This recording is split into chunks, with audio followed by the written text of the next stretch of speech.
Mga residente ng Minglanilla sa Cebu na bahala sa mga kapitbahay nilang mga banyaga na nakunang nagmamarcha sa kalsada. Nagkakatakutan kamakailan sa Minglanilla sa Cebu. Sa kanilang bayan daw kasi may gumagalang mga miyembro ng kulto at na-videohan daw nila ito. Sa video, makikita ang mga lalaking nagmamarcha sa iisang linya. Lahat sila nakaitim at sa kanilang kaliwang kamay may nakapulupot na tali. Ang ilan sa mga ito may dalang bandera, habang ang iba may bit-bit pang tambol. Anong naa sila diha? Daghang kayo niya, kuyaw-uyog na armas, murag delikado kayo tanawon. Sobrang dami na kasi, nawo-worry po kami dito.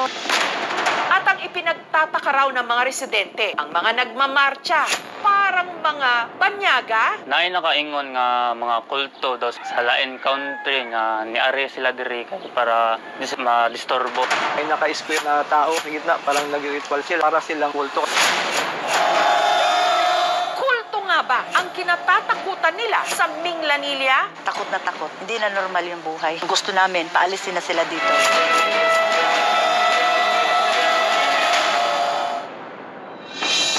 Ang di umano kulto na videohan sa subdivision na ito. Marami sa mga nakatira rito, nag-aalangan daw tuloy ngayong lumabas ng kanilang bahay.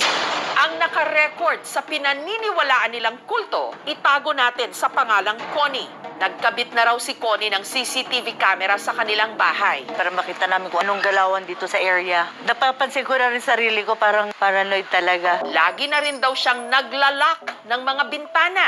Wala naman to dati. Nakabukas to lahat. So, ang lock. Automatic na yan. Pagka pumapasok kami, lock agad.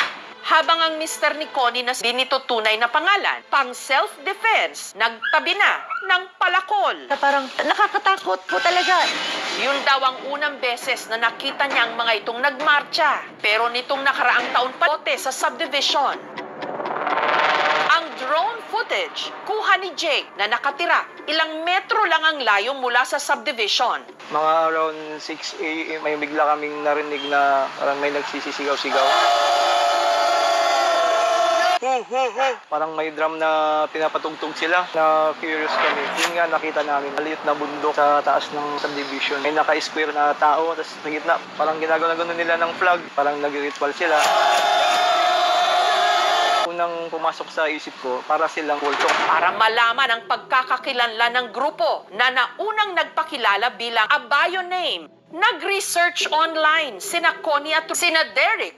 Kabilang daw sa isang religious group na ang pangalan, Abayo Name, na ang ibig sabihin, those in need of the Father o needy ones.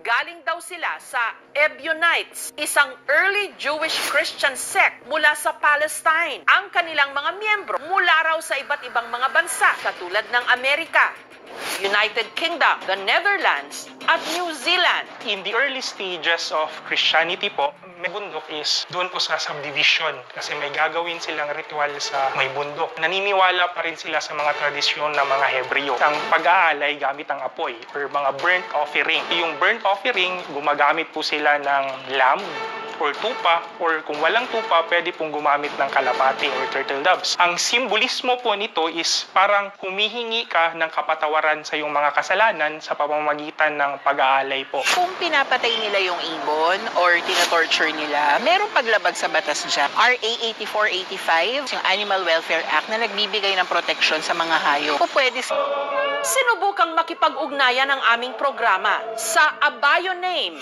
pero hindi raw muna sila magpapa-interview. It's becoming a circus show for no valid reason. However, you and any other interested locals are welcome to come and join us. Sa anumang pagkakataon sa ating mga komunidad, mainam na kilalanin muna natin ang mga bagong salta bago sila husgahan at katakutan. Talking about the name that is being called on and proclaimed from the blazing forth of the sun in the far east by a man who was raised in a northern country is the name Yahweh and no other name. And the man calling on that name is me, The prophecy was not fulfilled by a heathen king of Persia who worshipped a pagan idol god named Mardukshag. Yeshayahu 41 and 25 is talking about. The name that is being called on and proclaimed from the blazing forth of the sun in the far east by a man who was raised in a northern country is the name Yahweh, and no other name. And the man calling on that name is me. The prophecy was not fulfilled by a heathen king of Persia who worshipped a pagan idol god named Mardukshag. It is being fulfilled by one of the captives whose ancestors